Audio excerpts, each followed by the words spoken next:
السلام علیکم ورحمت الله وبرکاته. د حماسي کاروان د ګروپ ټولو ملګرو الله پاک مروغ جوړ لره. الله مو حافظ و ناصر سه. یو ورور پوښتنه کړې چې سړي نه د سهار لمونځ پاتې سي، بیا د جمعې په لمانځه باندې ولاړ وي، نو د ته ورپو یاد سي چې د ما نه خو د سهار لمونځ پاتې ده، نو دی به څه کوي؟ نو محترم وروره، دلته دوه خبرې دي.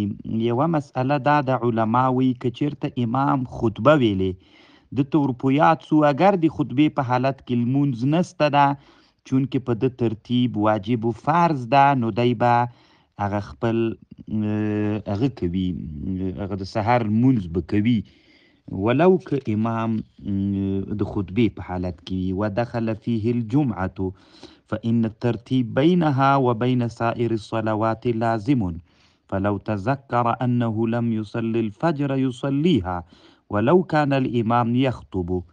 شامی رد المحتار کې دا خبر کوي. بیا محترمه لږ وړاندې شامی بیا دغه مسئله ذکر کوي چې دا خو هلته چې مونځ ګیر کېدلی سو صرف خطبه ویل کېدله، او که چېرته لمانځه ته خطر و هلته تا ته داسې وخت کې د هغه در په یاد سوه، د جمعې لمونځ داسې حالت کې در په یاد سو، که اوس د سهار مونځ کوې جمعه تېرېږي، که جمعه نه کوې نو هلته ترتیب په تا باندې واجب ده. نو په دې کې د شیخین یو طرف ته دی، امام محمد رحمه الله بل طرف ته ده. شیخین داسې وایي چې که د جمعې لمونځ هم تېرېده، یعنې فوت کېده، فوت دې سي، ته به هغه خپل د سهار لمونځ کوې. د سهار لمونځ دې وکړه، که د جمعې لمونځ هم فوت کېده فوت دې سي. بیا د ماسپښین لمونځ، که د جمعې لمونځ دې فوت سي ځکه خلپ خو لري، نو چې خلپ یې ودرلوده نو ته د ماسپښین لمونځ بیا وکړه، یعنې د سهار لمونځ وکړه، د جمعې لمونځ چې درنه تېر سو نو د ماسپښین لمونځ وکړه. دا د شیخینو رایه ده. امام محمد رحمه الله وی یصلي الجمعه، نه د جمعې لمونځ دې وکړي، ثم یقضي الفجر.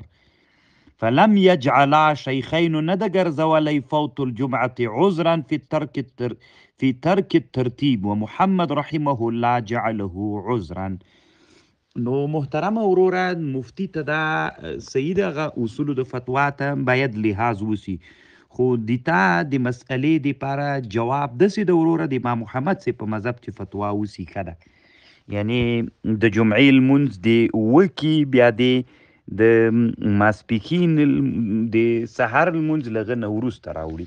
ما خپله رایه د امام محمد رحمه الله مختاره ده. شامی دویم جول کې په مسله بحث کړی. الله دې جوړ لره وروره، کامیاب. وعلیکم سلام. یو ورور پوښتنه کوي چې لفظي قرآن زده کول دا څنګه ده؟ نو محترمه، لفظي قرآن څومره اندازه قدر ته چې په مسلمان باندې په مانځه کې هغه ده، نو بیا فرض ده، ځکه دومره اندازه قدر ته به ته قرآن په مانځه کې وایي چې هغه وویللی سي، یعنې هغه فرض ده چې په مانځه کې څومره اندازه قدر ته چې فرض ده، غومره اندازه قدر ته فرض ده، څومره اندازه قدر ته چې واجب ده واجب ده، څومره اندازه قدر ته چې مستحب ده مستحب ده. لفظي قرآن زده کول وروره، الله دې جوړ لره، کامیاب.